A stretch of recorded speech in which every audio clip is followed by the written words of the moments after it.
Olá pessoal, vejamos aqui esta nossa videoaula 1 sobre movimento uniforme, para o Enem, dentro do projeto de curso gratuito. Apresento aqui alguns aspectos da teoria envolvendo este estudo e posteriormente resolvemos duas questões do Enem.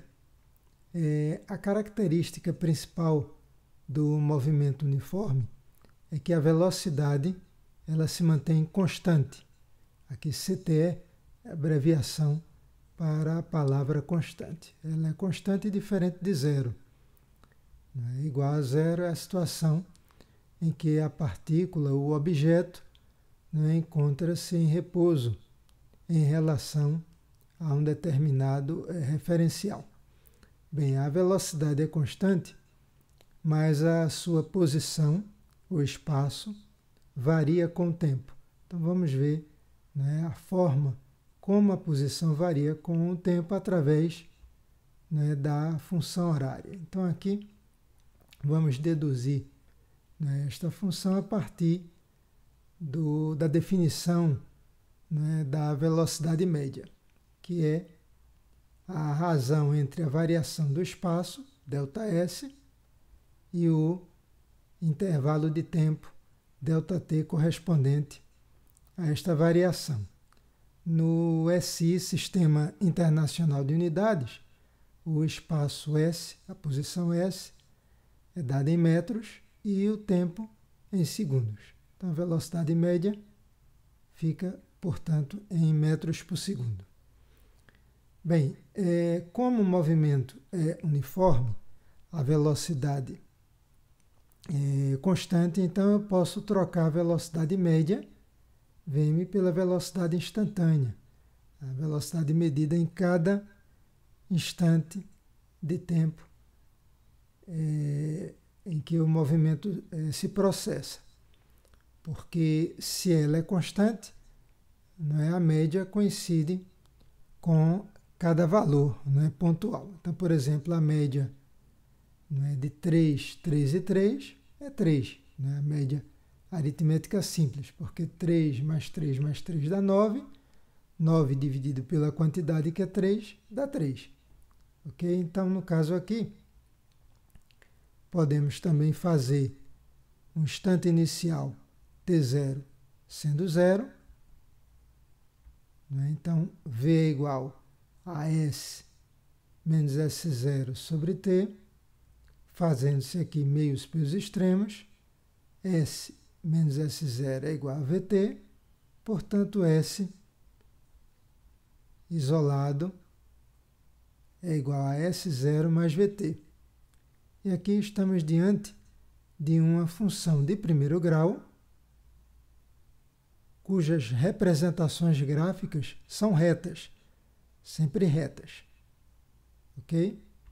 Então, é desta forma que o espaço varia com o tempo no movimento uniforme, no MU, de acordo com uma função de primeiro grau.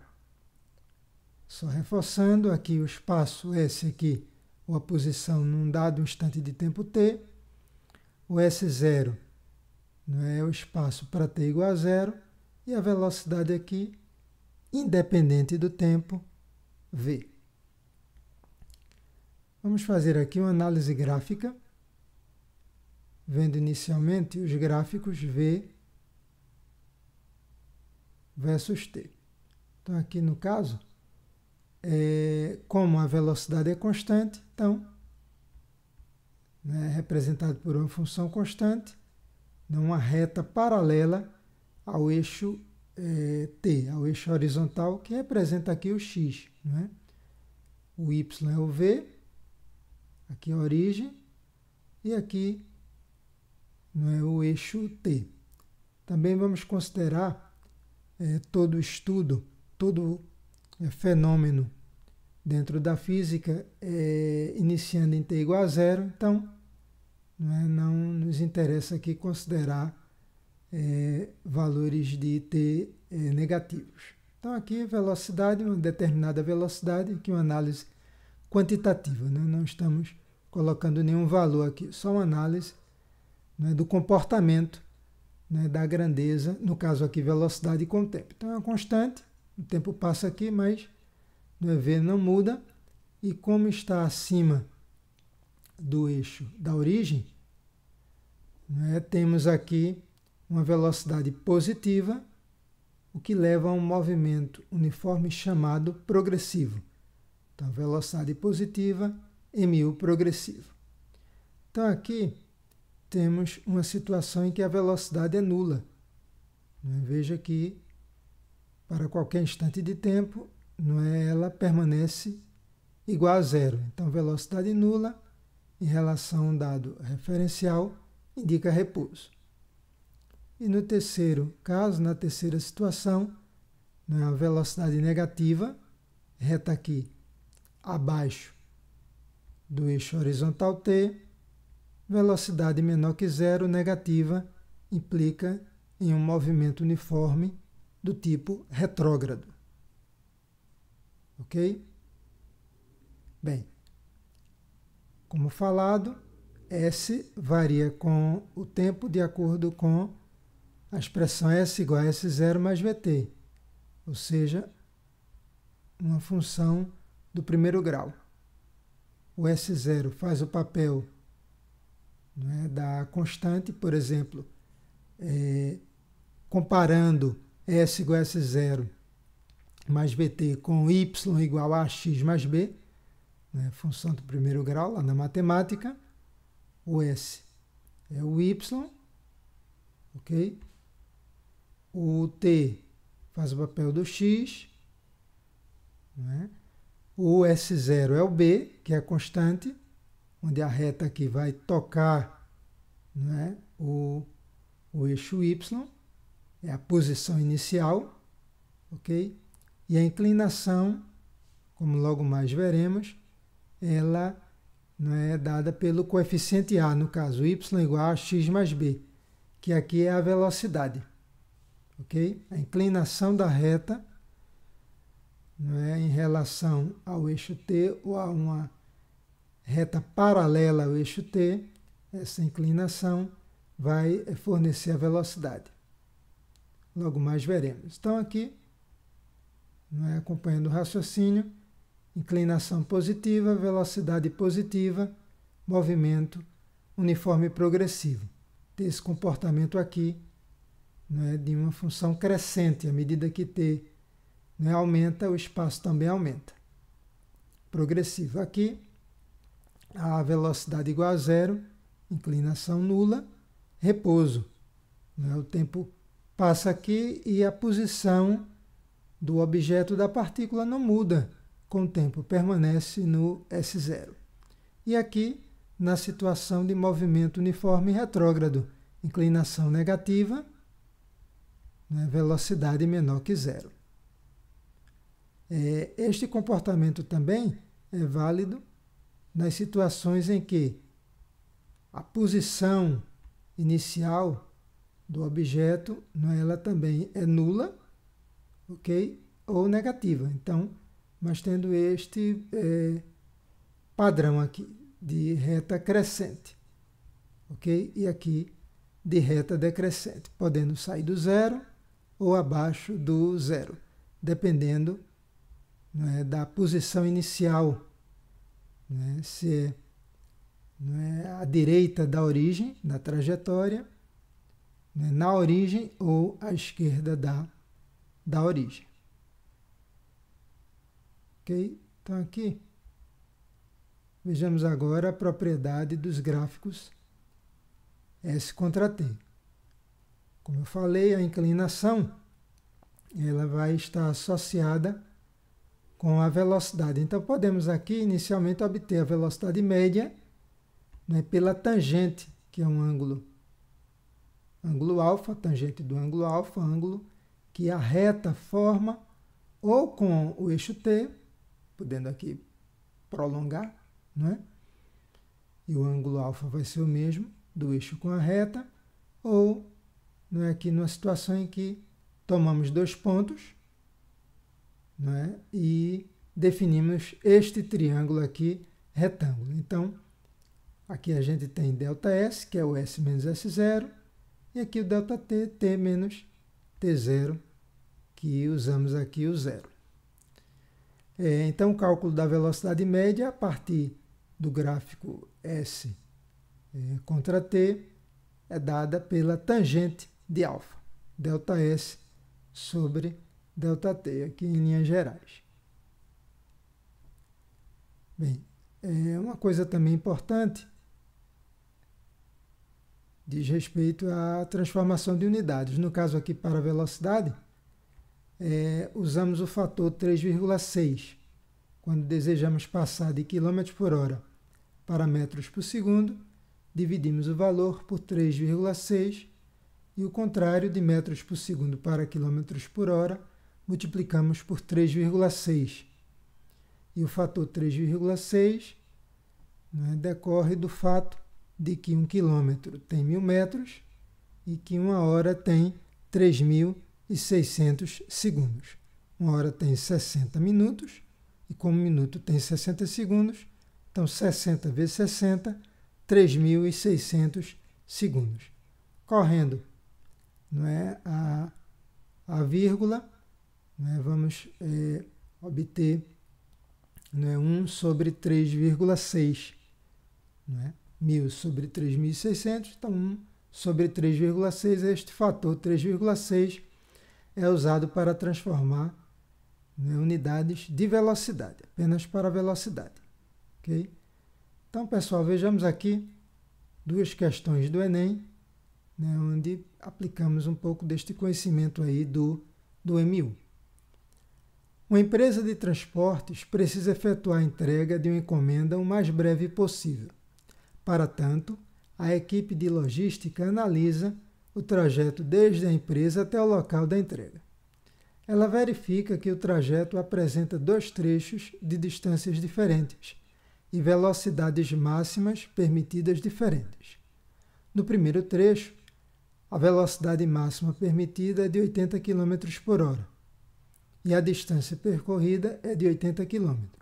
No segundo trecho, cujo comprimento vale 60 km, a velocidade máxima permitida é 120 km por hora.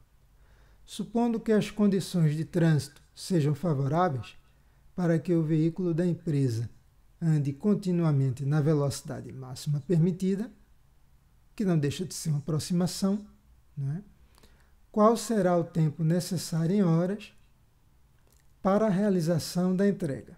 Então, temos aí as opções de resposta e vejamos aqui a resolução. Então, para o trecho 1, temos, vamos escrever aqui, V1 igual a ΔS1 sobre ΔT1 e isolar o tempo. ΔT1, trocando aqui a posição com a velocidade, fica ΔS1 sobre V1, que implica ΔT1 igual, pelos dados da questão, 80 km dividido por 80 km por hora, o que dá 1 hora.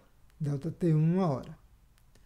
Para o trecho 2, o mesmo raciocínio, V2 igual a ΔS2 sobre ΔT2, isolando-se ΔT2, ΔS2 sobre V2, substituindo os valores, 60 km para ΔS, ΔS2 e 120 km por hora para a velocidade, o que leva a meia hora para ΔT2. Então, logo, o tempo total para realizar a entrega da encomenda é a soma ΔT1 com ΔT2, o que leva a 1 hora e meia, 1,5 H. Resposta, letra C. Então, fizemos uso aqui da definição V igual a ΔS sobre ΔT.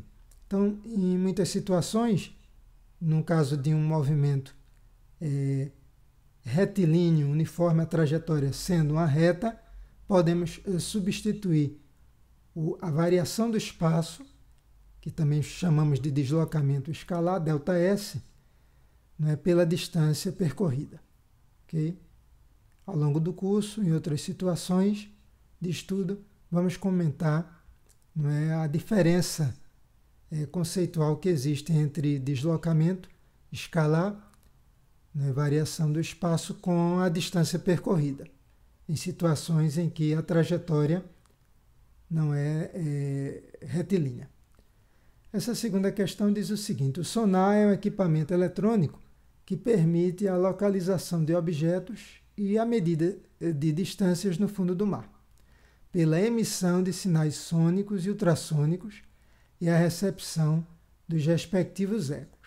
O fenômeno do eco corresponde à reflexão de uma onda sonora por um objeto, a qual volta ao receptor pouco tempo depois de o som ser emitido. No caso do ser humano, o ouvido é capaz de distinguir sons separados por, no mínimo, 0,1 segundo. Considerando uma condição em que a velocidade do som no ar é 340 metros por segundo, qual é a distância mínima a que uma pessoa deve estar de um anteparo refletor para que se possa distinguir o eco do som emitido? Então, temos aí as respostas em metros e vejamos como resolver. Então, velocidade, aqui de 340 metros por segundo, e o intervalo de tempo, né, 0,1 segundos. Para o som deslocando-se com velocidade constante, podemos escrever, não é? V igual a D, D aqui de distância, na trajetória retilínea, sobre ΔT. Só que aqui, D vai valer 2 vezes x, onde x é a distância que separa a pessoa do anteparo, porque aí, né, temos a situação de ida e volta. Então, cobre-se uma distância de 2x. E desejamos o valor de x, que é a distância mínima que a pessoa deve estar de um anteparo refletor para que possa distinguir o eco do som emitido. Então, substituindo aí os valores, V igual, no lugar de D, vamos colocar 2x, e no lugar de V, da velocidade 340, com o intervalo de tempo de 0,1 segundos. Então, meios pesos extremos, 2x igual 340 vezes 0,1 dá 34, logo x é igual à divisão de 34 por 2, que dá 17 metros. Portanto, letra A como resposta para esta outra questão aqui do Enem. Ok, pessoal? Então, bem-vindos ao projeto de um curso gratuito de Física aqui para o Enem. E além de Física, também aqui no canal, vocês poderão acompanhar Matemática e Química. Então, desejo a todos sempre bons estudos, boa preparação. Aproveite esse projeto, né, dediquem-se e sucesso sempre nos estudos. Até a próxima videoaula. E um abraço a todos.